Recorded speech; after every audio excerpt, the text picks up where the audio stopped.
What if your phone stopped working right now, and by the time it turned back on, your bank account was empty? That is exactly what happened to a man named Marcus Hale. One quiet Tuesday morning, and within 20 minutes, thousands of dollars were gone, and there was nothing his bank could do to stop it. Before we go further, hit that like button so this video reaches more people who need to hear this.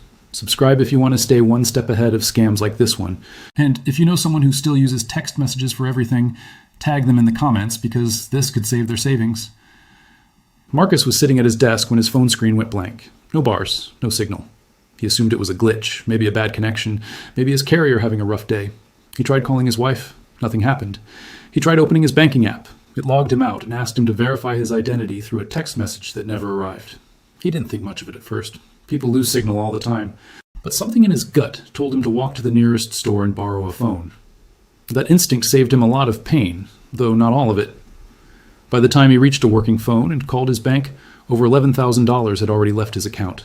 Transfers he never approved, logins he never made, a password that was no longer his. Here's the part that should scare you. Marcus didn't click a suspicious link. He didn't download anything strange. He didn't give his password to a stranger on the phone. All it took was a criminal who knew his name, his address, and his cell phone number. That's it. 3 pieces of information that most of us have shared online at some point without even thinking twice. This is called SIM swapping, and it is quietly becoming one of the most dangerous forms of theft in the country. It doesn't rely on hacking skills or breaking through firewalls. It relies on convincing a phone company that the criminal is you. Once that happens, your phone number belongs to them, and so does everything connected to it. What makes this story so unsettling is how ordinary it was right up until the moment it wasn't. Marcus wasn't doing anything risky that morning.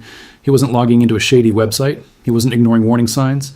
He was simply living his normal life, the same way millions of people do every single day, completely unaware that somewhere a stranger already had enough pieces of his identity to become him, at least for 20 minutes, and 20 minutes was all it took. Let's slow down and actually understand how this works, because once you see it clearly, you will never look at your phone the same way again. Every phone number is tied to a SIM card, the small chip inside your device that connects you to your carrier's network. When you switch phones, your carrier moves your number to the new SIM. That process exists for a good reason. It lets you upgrade devices without losing your number. But criminals figured out how to abuse that exact same process. They gather small pieces of information about you, sometimes from data breaches, sometimes from social media, sometimes just by guessing based on public records. Then they call your carrier, pretend to be you, and ask for your number to be moved to a new SIM card, one that they control. If the carrier's employee doesn't ask enough questions, or if the criminal has enough details to sound convincing, the transfer goes through. Within minutes, your phone goes silent, and their phone lights up with your calls, your texts, and most importantly, your verification codes. That last part is the real danger. Most banks and apps use text messages to confirm it's really you logging in. It feels secure because it's tied to your physical phone, but once a criminal owns your number, that same system works against you. Every code meant to protect your account gets delivered straight to them. Think about how many things are tied to your phone number right now. Your bank, your email, your social media, maybe even your investment accounts. A criminal doesn't need to guess your password if they can simply reset it using a code sent to a number they now control. And here's what makes it worse.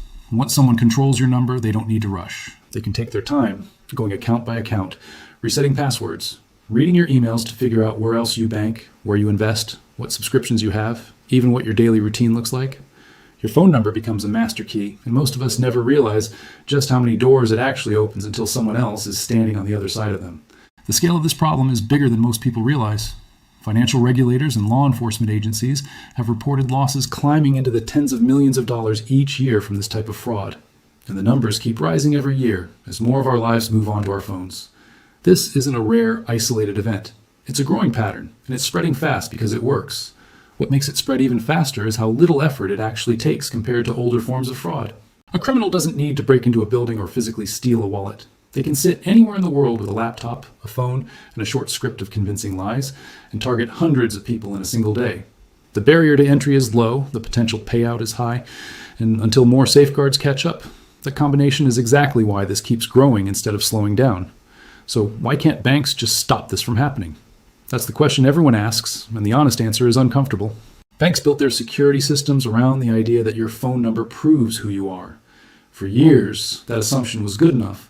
Phones felt personal, private, hard to fake. But criminals didn't attack the bank directly. They attacked the weakest link in the chain, which turned out to be the phone carrier, not the bank itself. Carriers are under pressure to make switching phones fast and painless for customers. That convenience, unfortunately, is the same door criminals walk through. A support representative handling hundreds of calls a day might not catch every red flag, especially when the caller sounds confident and has just enough real information to seem legitimate. Banks, on the other hand, are left trusting a signal they cannot fully verify. They see a valid code entered correctly, and they assume it's you. There's no way for them to know that the phone answering on the other end isn't actually in your hands anymore. That gap between what the carrier allows and what the bank assumes is exactly where this scam lives. And here's the uncomfortable part nobody likes to say out loud. Both sides, the carrier and the bank, can technically say they did their job. The carrier followed its verification steps. The bank confirmed the code matched. On paper, everything looks correct. But somewhere in the space between those two systems, a person just lost their savings. And neither company feels fully responsible because neither one made a mistake according to their own rules. That's not a technical failure. That's a design flaw. And until it's fixed at the system level, the responsibility for closing that gap falls on you. Now here's something important. This isn't only a problem for people who were careless online. Marcus was careful. He didn't post his phone number publicly. He didn't fall for a phishing email.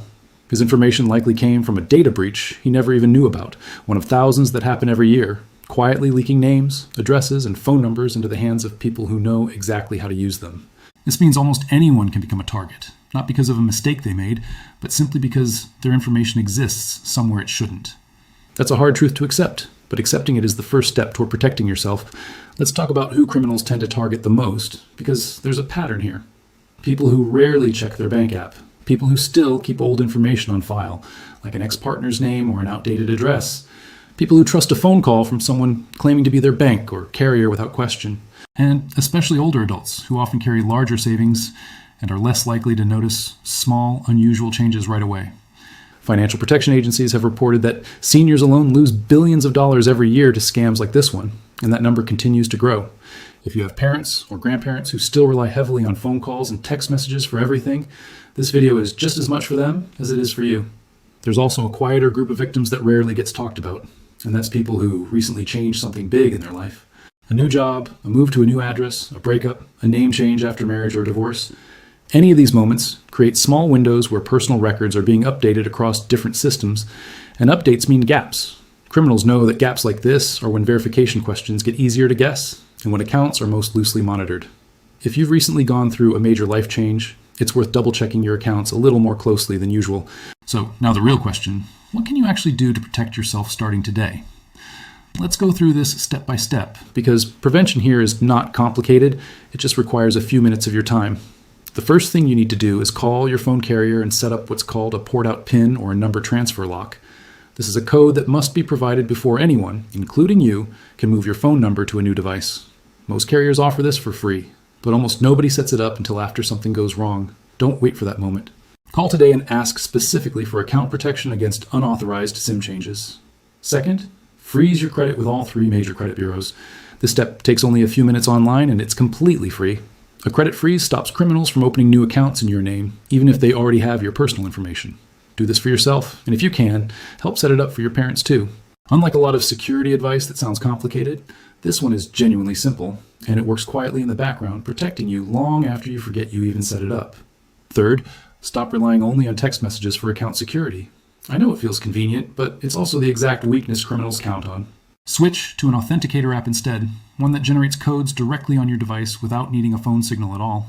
Many major banks and email providers now support this option. It takes 10 minutes to set up, and it closes the exact door that SIM swapping walks through. If your bank or email provider offers a physical security key, consider that option too. It's a small piece of hardware that plugs into your device or connects wirelessly, and it's nearly impossible for a remote criminal to bypass, because they would need to physically have it in their hand. It sounds like overkill, until you remember that Marcus lost $11,000 in under 20 minutes without ever touching a suspicious link. Now, before we go further into the recovery steps, if this information is opening your eyes a little, do me a favor and drop a comment telling me where you're watching from. It helps this video reach more people, and honestly, I'd love to know who's out there paying attention to this stuff. Fourth, turn on transaction alerts for every account you own. Don't wait for a monthly statement to tell you something's wrong. Set up instant notifications for withdrawals, transfers, and login attempts. If something happens, you'll know within seconds instead of days. Fifth, review the personal information your bank has on file. Old phone numbers, outdated addresses, or names that no longer apply can all become entry points for criminals. Take 15 minutes this week to update everything and make sure it actually reflects your current life. Sixth, and this one matters more than people think, talk to your family about this, sit down with your parents or grandparents, and walk them through these same steps. Most scams targeting older adults aren't because they're careless. It's because nobody ever explained how these attacks actually work. A short conversation today could prevent a devastating loss later. If you've made it this far, you're clearly someone who takes this seriously, so let's make this moment count. Smash that like button right now. It genuinely helps this reach the people who need to see it most. And if this video is teaching you something you didn't know 5 minutes ago, that's exactly why the subscribe button exists, so you don't miss the next one. Now let's say the worst has already happened. Your phone suddenly loses signal and something feels wrong. Here's exactly what to do, in order, without wasting a single minute. First, get to a working phone as fast as possible, whether that's a family member's device, a landline, or a store nearby. Call your carrier immediately and tell them your number may have been ported without your permission. Ask them to lock your account and reverse the transfer right away. Speed matters here more than anything else. Every extra minute your number stays in a criminal's hands. Is another minute, they can use it to reset passwords and drain accounts, so don't wait to see if the problem resolves itself. Act immediately. Second, once you have any form of internet access, log into your bank account and change your password immediately. Update your two-factor authentication method away from text messages if possible, and check for any devices logged in that you don't recognize. Third, call your bank's fraud department directly, not general customer service. Tell them clearly that a SIM swap likely occurred and that you need an immediate freeze on outgoing transfers. Ask for a case number and request that your case be escalated right away. Fourth, freeze your credit reports if you haven't already. This prevents criminals from using your identity to open anything new while your accounts are still being sorted out. Fifth, file an official report with the appropriate consumer protection agency and also file a police report. This might feel like an extra step, but it creates a paper trail that often speeds up how quickly your bank refunds stolen funds. Finally, write everything down. Times, names, what was said, and screenshots of any alerts you received. This kind of documentation makes a real difference when you're trying to prove what happened and get your money back. Banks and investigators move faster when the timeline is clear, and a clear timeline is something only you can provide, because you're the one who lived through it minute by minute. Marcus eventually recovered most of his money, but it took weeks of phone calls, paperwork, and stress that he never should have had to deal with. He told the bank later that the hardest part wasn't the financial loss. It was the feeling of helplessness watching his own accounts get drained while he couldn't even make a phone call to stop it. He also said something that stuck with me. He said the scariest part wasn't the money itself, it was realizing how much trust he had placed in a system he never fully understood. He assumed his phone was safe simply because it was his. He assumed the codes texted to him were secure simply because they arrived on his personal device. Nobody had ever explained to him that the device itself could be quietly taken over without ever being physically stolen. That single piece of missing knowledge cost him thousands of dollars and weeks of stress, and it's the exact same piece of knowledge most people watching this video are still missing right now. That feeling is exactly why this matters. This isn't about fear for the sake of fear. It's about awareness, because awareness is the one thing criminals can't scam their way around. Once you know how this works, you become significantly harder to target. Think about how much of your life is quietly tied to a single phone number. Your money, your identity, your accounts, all resting on a system that was never designed to handle the threats we face today. That should change the way you think about security, not out of panic, but out of preparation. It's strange when you really sit with it. Decades ago, a phone number was just a way for people to reach you. Now it's basically a digital identity card, one that unlocks your bank, your email, your photos, your entire financial life, and yet most of us protect it less carefully than we protect the front door of our house. We lock our doors every night without thinking twice, but we've never once considered locking the one number that quietly guards almost everything we own. Here's the truth. You can't fully control what a hacker does. You can't stop every data breach before it happens. But you can absolutely control how prepared you are when something like this happens. A poured-out PIN, an authenticator app, a credit freeze, these aren't complicated tools. They're small locks on doors that criminals are counting on you to leave open. So take 15 minutes today. Not tomorrow, not this weekend, today. Call your carrier, freeze your credit, and switch away from text-based codes. Then send this video to someone you care about, especially someone who might not know this is happening right now. Because the difference between losing everything and staying protected often comes down to something this simple. And once you understand how the scam works, you're no longer an easy target. You're exactly the kind of person these criminals learn to avoid. Criminals don't chase difficult targets. They chase easy ones. The moment you set up a poured-out PIN, switch to an authenticator app, and freeze your credit, You quietly step out of the easy category and into the difficult one. And that alone is often enough to make a scammer move on to someone else. That's the real goal here. Not perfect, unbreakable security, just enough friction that you're no longer the easiest name on their list. So don't close this video and forget about it in an hour. Take action while it's fresh in your mind, because the people who avoid becoming the next story are always the ones who acted before they had a reason to.